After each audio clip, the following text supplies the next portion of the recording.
आप सुन रहे हैं सुबह संदेश मॉर्निंग वॉइस। अब प्रभु का दास ओएम मात्यु पटना से वचन से बांटा जाएगा। से बढ़ के दिया है अपनी दया से तूने मुझे, योग्यता से बढ़ के दिया है अपनी दया से तूने मुझे, मांगने से ज्यादा मिला मुझे, आभारी हूँ प्रभु मैं, मांगने से ज्यादा मिला मुझे, आभारी हूँ प्रभु मैं, धन्यवाद के साथ स्तुति गाऊंगा, हे यीशु मेरे खुदा, उपकार तेरे हैं बेशुमार, कोटि कोटि स्तुति धन्यवाद। परमेश्वर के नाम की स्तुति हो। आज का मनन के लिए यूहन्ना रचित सुसमाचार पहला अध्याय 1 से 3 तक पद पढ़ना चाहता हूँ। आदि में वचन था और वचन परमेश्वर के साथ था और वचन परमेश्वर था। यही आदि में परमेश्वर के साथ था। सब कुछ उसी के द्वारा उत्पन्न हुआ और जो कुछ उत्पन्न हुआ है उसमें से कोई भी वस्तु उसके बिना उत्पन्न ना हुई।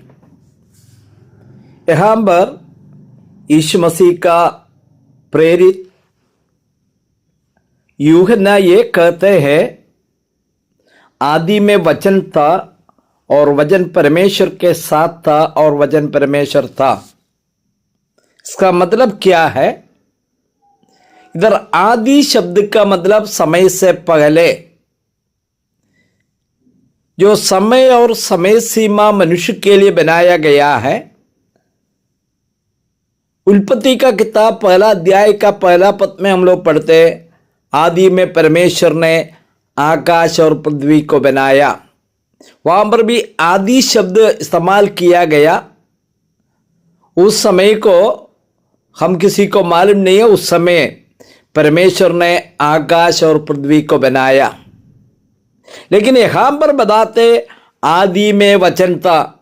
जो परमेश्वर ने सब कुछ बनाने से पहले ये वचन जो स्थायी रूप में था, इसलिए यूहन्ना कहते आदि में वचन था।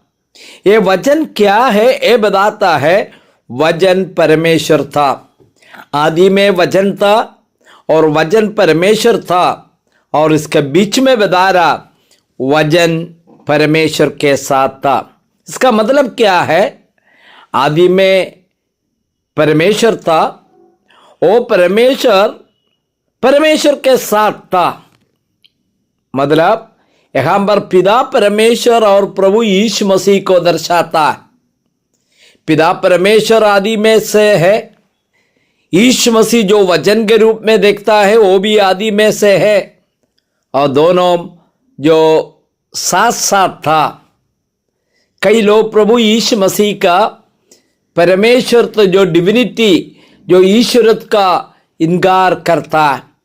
कई लोग बताते केवल पिता परमेश्वर परमेश्वर है, लेकिन यूहन्ना यहाँ पर स्पष्ट रीति में बता रहा यीशु मसीह परमेश्वर है। मुझे सुनने वाला भाई लोग, कोई भी शंका नहीं होना। शैतान को हमारा मन में घुसकर गलत सोचने का मौका नहीं देना। आदि में वचन था, वचन परमेश्वर के साथ था और वचन परमेश्वर था। इसका मतलब प्रभु यीशु मसीह पिता परमेश्वर के साथ में है।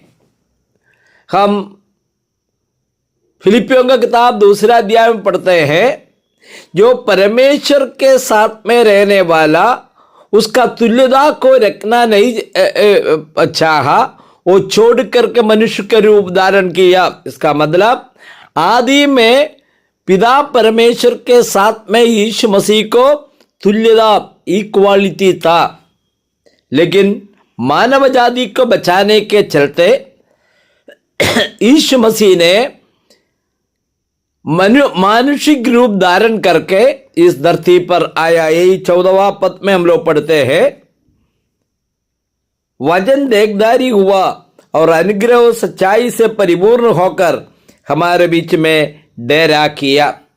अनुग्रह और सच्चाई से परिपूर्ण होकर हमारे बीच में डेरा किया। इसके बाद में तीसरा पद में हम लोग पढ़ते, सब कुछ उसी के द्वारा उत्पन्न हुआ। नंबर 2 बात स्थापित कर रहा। पहला पद में प्रभु यीशु मसीह परमेश्वर है और पिता परमेश्वर के साथ जो आदि से है। दूसरा बात स्थापित हो रहा है कि सब कुछ उसी के द्वारा उत्पन्न हुआ और जो कुछ उत्पन्न हुआ उसमें से कोई भी वस्तु उसके बिना उत्पन्न नहीं हुआ। कितना स्पष्ट बात है।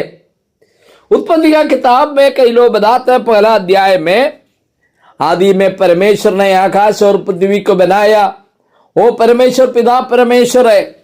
यहां पर क्या बताता है, जो वचन परमेश्वर है, जो पिता परमेश्वर के साथ था, उसी के द्वारा सब कुछ उत्पन्न हुआ और जो कुछ उत्पन्न हुआ है उसमें से कोई भी वस्तु उसके बिना उत्पन्न नहीं हुआ।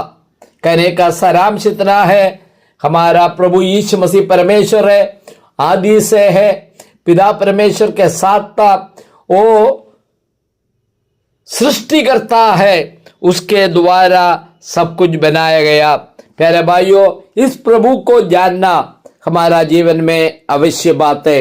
मुझे सुनने वाला कोई भी व्यक्ति इस सच्चा परमेश्वर जो सृष्टिकर्ता परमेश्वर है उसको अभी तक जाना नहीं है तो आपके लिए बहुत बड़ा एक सजा जो रखा हुआ। इसीलिए जल्दी ही मन परिवर्तन कीजिए, यीशु मसीह को उद्धारकर्ता के रूप में स्वीकार कीजिए, आपका जीवन धन्य हो जाएगा। ये संदेश के द्वारा प्रभु सबको आशीष दे। प्रभु के नाम की स्तुति हो। आमेन।